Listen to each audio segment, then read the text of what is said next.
আসসালামু আলাইকুম এভরিবডি, সকলে কেমন আছেন? আমি আনিকা জির অর্পিতা।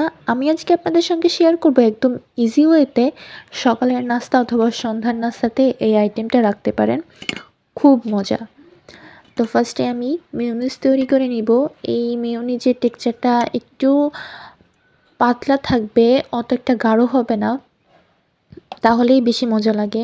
তো আমি মেয়োনিজ ডান, এরপর চিকেনটাও রেডি করে রেখেছিলাম। আমি এখানে বেশি কিছু ইউজ করব না, জাস্ট পাউরুটি, মেয়োনিজ, চিকেন, চিজ এবং পেঁয়াজ। এই ইনগ্রেডিয়েন্টসগুলো থাকলেই মোটামুটি আপনার নাস্তাটা ডান। এরপর আমি লেয়ার করে নিয়েছি। ফার্স্টে আমি মেয়োনিজ দিয়েছি, তারপর চিকেন, পেঁয়াজ, এই তো তারপর আর একটা পাউরুটি দিয়ে দেন ওভেনে টাইমটা সেট করে দিলেই হয়ে যাবে। আমি 2.5 মিনিট মতো দিয়েছিলাম, হয়ে গিয়েছিল।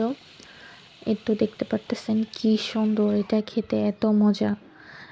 এটা আমি মাঝে মাঝেই খাই এবং বাসার সবাই অনেক পছন্দ করে।